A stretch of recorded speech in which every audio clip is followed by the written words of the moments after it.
This is ZNS.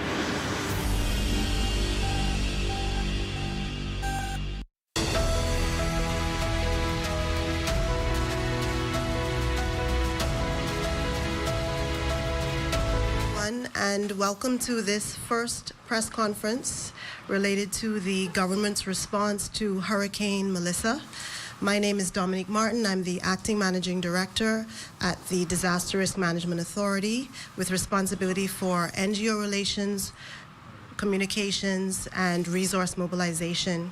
With us today to give you an update on the government's response efforts and our state of readiness are the Honorable Minister Leon Lundy,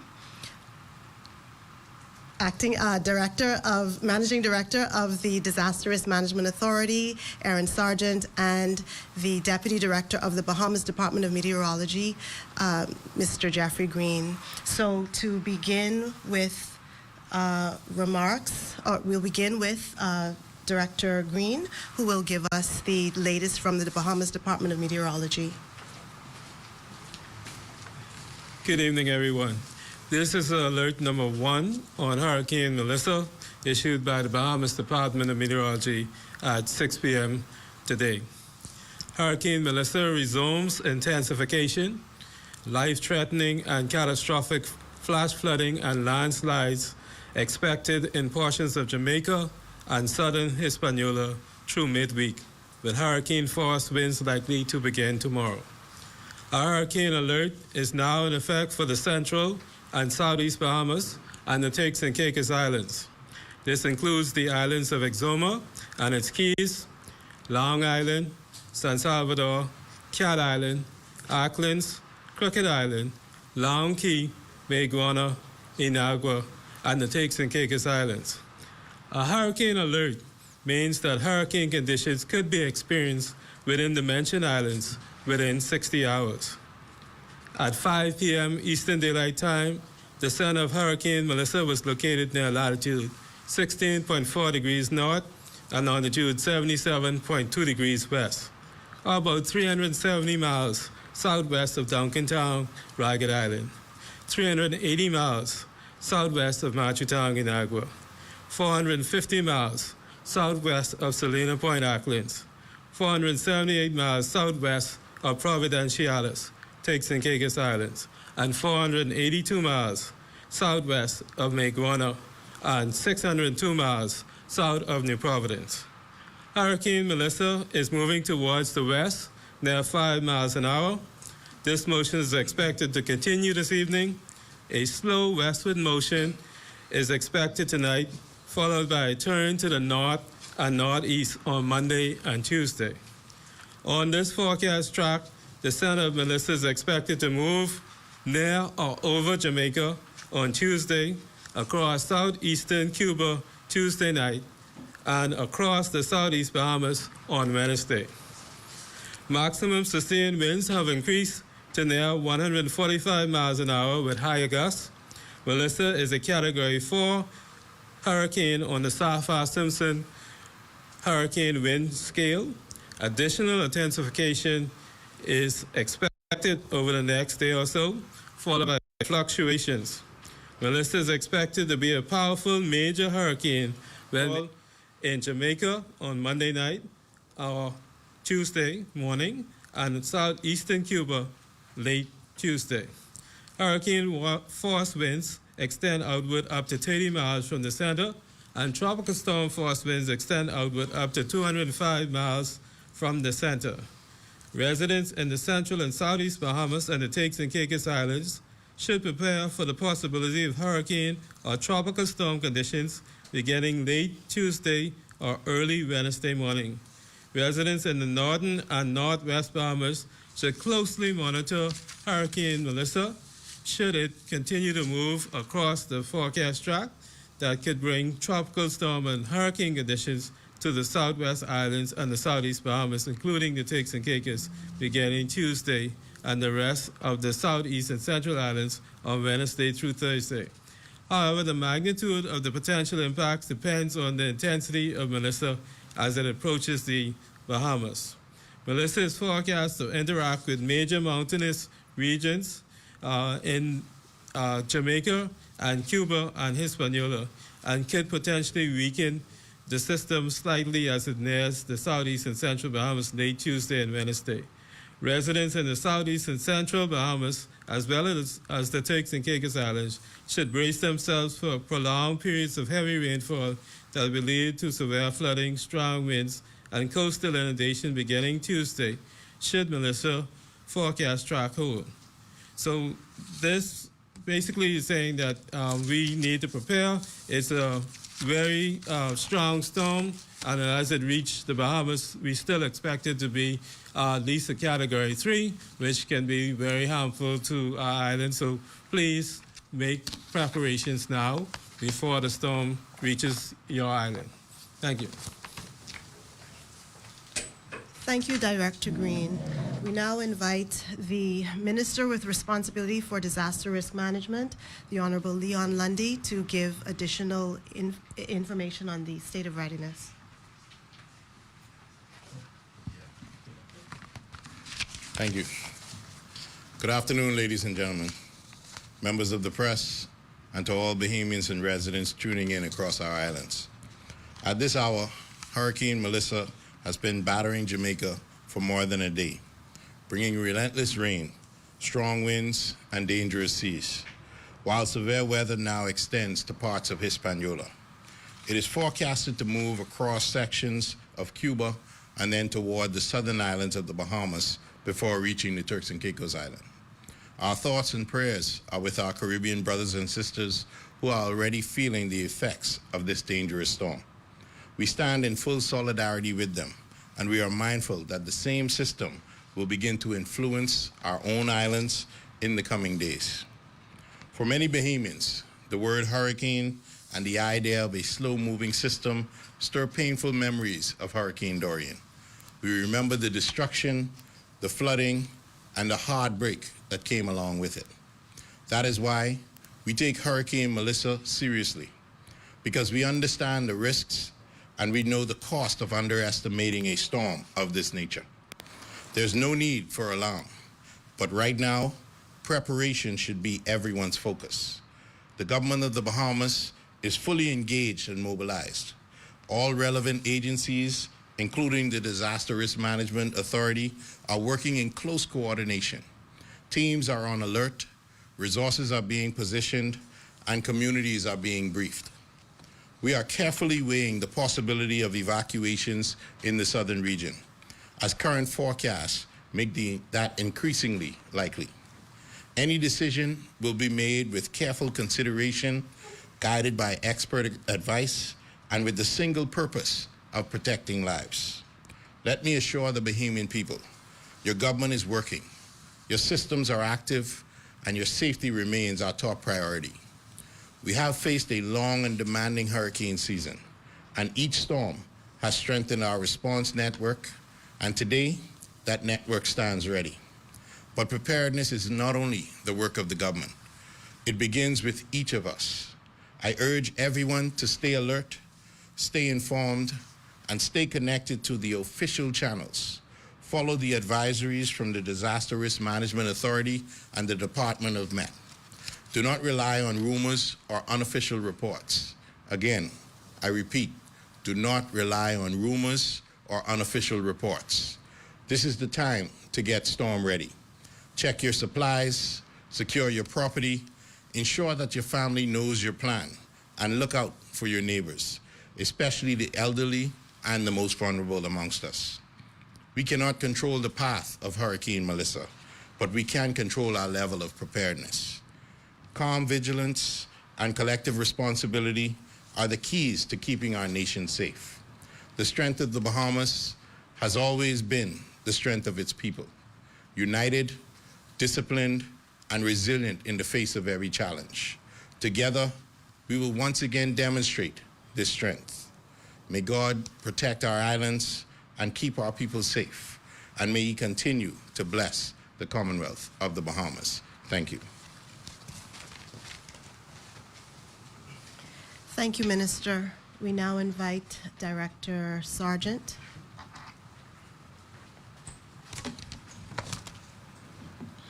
Good evening, all. The Disaster Risk Management Authority has been closely monitoring Hurricane Melissa and coordinating the government of the Bahamas' preparedness and response efforts. We remain and we are ready to act to safeguard lives and support the affected communities.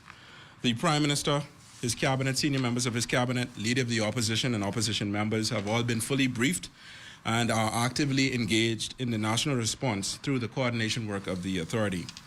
The following is a high-level overview of our preparedness and coordination actions to date. The DRM Authority has begun monitoring the weather system that has now become Hurricane Melissa as of Saturday, October 18th. On Tuesday, October 21st, our partners at the Bahamas Department of Meteorology has advised that there is a potential for the system to develop as a tropical storm. On Wednesday, October 22nd, we began holding coordination meetings with Family Island administrators, reviewing disaster protocols and examining impact scenarios based on predictive models. We also met with the Ministry of Works and Family Island Affairs, as well as representatives of the Water and Sewage Corporation. Our teams and systems were placed on standby, ready to activate national protocols if necessary. Simultaneously, we began engaging our regional mechanisms, including the Caribbean Disaster Emergency Management Agency, CDEMA, and the Caribbean Institute of Hydrology and Meteorology. On Thursday, we began the preliminary activation of our systems once the Department of Meteorology confirmed that Melissa had reached tropical storm strength, and we worked throughout the weekend. At 9:30 this morning, the DRM Authority convened an internal planning meeting to review the latest forecast information and operational priorities. At noon, I met with our internal disaster operations team, who subsequently met with Family Island administrators to confirm their readiness across the islands at risk. This was immediately followed by a meeting with the National Disaster Operations Committee and a national security briefing with the Royal Bahamas Defense Force, the Commodore and his senior commanders, the Commissioner and her senior Assistant Commissioners of Police of the Royal Bahamas Police Force, and the Department of Immigration. All of the Commodore of the Defense Force, Commissioner of Police, and Director of Immigration all took part in this briefing. During these meetings, the DRM Authority provided comprehensive updates on the state of readiness, evacuation preparations, and the latest projections from the Department of Meteorology. This evening, the National Disaster Emergency Operations Center, NDEOC, will be fully activated. All emergency support functions, ESFs, and section chiefs are directed to report to the NDEOC at 7 a.m. tomorrow morning. With Hurricane Melissa posing a particular serious threat to our southern islands, plans are being put in place for potential evacuations, as Minister alluded to, which may soon become necessary based on the latest forecasts. Preparatory work is underway through the Family Island administrators to identify residents who are receptive to an evacuation. The DRM Authority is coordinating closely with our partners to secure necessary transport and logistical assets to support these operations. Volunteer networks have been mobilized to assist with the evacuation and support, and we are working to refine those logistics to ensure that these movements are carried out safely, swiftly, and with dignity. The DRM Authority is actively working with our partners and activating pre-positioned relationships and assets with the private sector, NGO community, and other national agencies to ensure a coordinated, effective response. We urge all residents, especially those in the southern Bahamas, including Maguana, Inagua, Crooked Island, Auckland, and Ragged Island, to closely monitor official updates, finalize household preparedness plans, and follow the guidance of all local authorities. The Disaster Risk Management Authority remains fully committed to safeguarding lives and ensuring that our national response effort is swift, coordinated, and effective. This is an ongoing event, and we will share updates with the public in the coming days as the situation evolves and responses needs become more defined. Thank you. Thank you, Managing Director Sargent. We now open the floor to questions. Lindsay and Richie from Eyewitness News. I know Mr. Sargent and Minister Lundy both spoke about possible evacuation plans, right? So what would that look like for those residents? How soon will they know, especially, for the senior citizens on islands like Mayaguana and Crooked Island, where they are really vulnerable? The one thing I would say is that we are seeing an uptick in residents becoming much more proactive. As we've seen in Tropical Storm Imelda, residents move very swiftly even before evacuation orders are given. We are seeing that same trend in the southeastern Bahamas. Administrators are diligently at work going door to door, canvassing with residents to determine who would like to leave. We've gotten information from social services as to the elderly, people with various ailments who need to be evacuated first, and we are coordinating through our international, regional, and local partners to secure air assets to move those individuals once it becomes once we finalize the evacuation plans and orders. Amaya Moss from Eyewitness News. So in the event, I'm sorry, from ZNS. My bad. I would withdraw that bad, my bad. So, ZNS. In the event residents don't want to evacuate, are there shelters open? Are there adequate amount of supplies there for shelters on various islands in the event the hurricane? Once an evacuation order is given, it is strongly encouraged that residents heed those warnings. In these cases, evacuations orders in this instance mean evacuation out of island, as we will be guided by the Department of Met. All of the islands in question are low-lying except for Ragged Island, and so that would mean evacuating of all individuals off island. Okay, I have a question for the director. I wanted to ask, we just experienced a tropical cyclone just a few weeks ago, and that caused excessive amount of flooding and some gusty winds. How does Melissa compare or contrast from the previous hurricanes that we've experienced? Okay, so this storm will give us some potential areas that will cause flooding because of the amount of rainfall that normally come with tropical cyclones, but I don't think it'll be to the extreme of what we got with the last few weeks when we had up to 3 to 6 inches of rainfall within a day. So we're not looking at that unless things changes. What is happening with this storm is expected to come off of Cuba and move at a good pace. So we're looking at least moving at around 15 miles an hour. Now, if that changes, then it changes the ball game in terms of flooding, because we know that we will get some flooding with these type of systems, but we'll get extreme flooding if it slows down. What advice would you give to residents in reference to preparation? We have some who don't really take these kind of things seriously, so how imperative is preparation at this time? Preparation is key to save your property and your life. So I urge anyone who hears my voice to make the most preparation that they can when they actually have time to do it. So that means that if you have time now, you can prepare your homes for any eventuality, and then you can leave that home and you could feel safe to go to elsewhere where you could be protected. Just additionally to Deputy Director Green, preparedness, please visit getready.gov.bs. Those members in the southeastern Bahamas, once you're preparing, as you should be now, we encourage you to visit getready.gov.bs. To look for shelter listings. We have a number of resources that would help you to prepare in your preparedness efforts, how to safeguard your homes, your residences, and any valuable property that you may have, and also what to bring if there's a need for an evacuation, if there's a need for you to stay at a shelter. These are the things you can find on getready.gov.bs. So if there are no further questions, that brings this briefing to a close. Thank you. 6:48. Good. Yeah.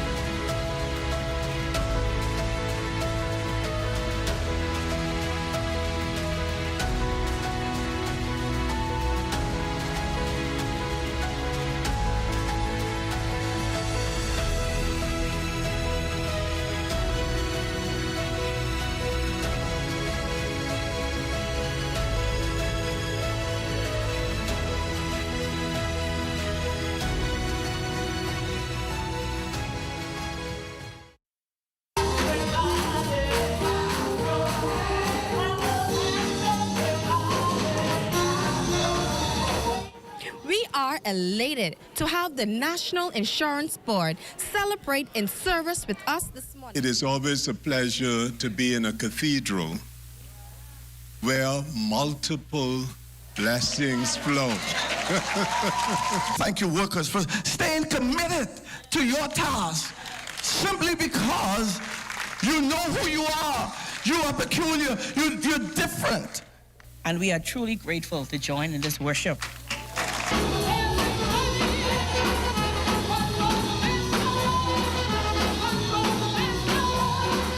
And continue to be blessed. I have been coming to this island since I was 12 years old. It didn't take me long to realize the rich history it has here. When I bought this island in 2018, I fulfilled a lifelong dream. The goal is not only to preserve the memories I made over those years, but to make new ones and to give others the opportunity to do the same. As we go through this process, it has become clear to me, we aren't just rebuilding an island, we're reviving a legend.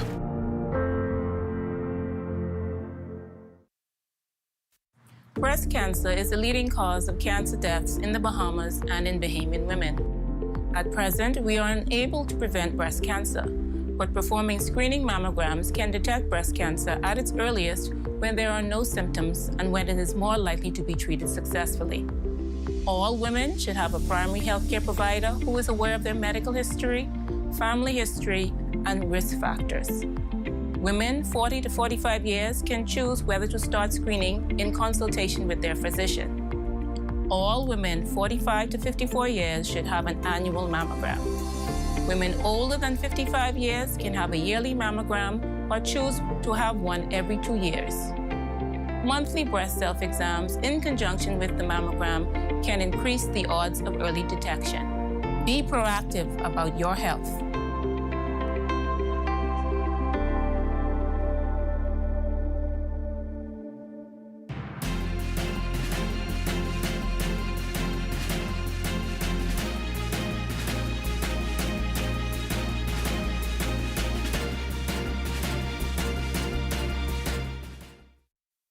We are here in the time of need. There's no discrimination. The mission is to relieve the suffering. We volunteer, we deliver care. With donors and partners, we're always here to turn compassion into action. Protecting life and health with our training throughout the years. We empower to heal the world. There is hope, assistance with disasters. There is shelter and love for our people. We can work together to help those in need. So volunteer with us and donate to show you care. There is hope, assistance with disasters. There is shelter and love for our people. We can work together to help those in need. So volunteer with us and donate to show you care. Together, let's build a more resilient Bahamas. Community farming for food security. Climate programs suited for our island country. Together, let's build a more resilient Bahamas. This message brought to you by the Bahamas Red Cross Society in conjunction with the Broadcasting Corporation of the Bahamas.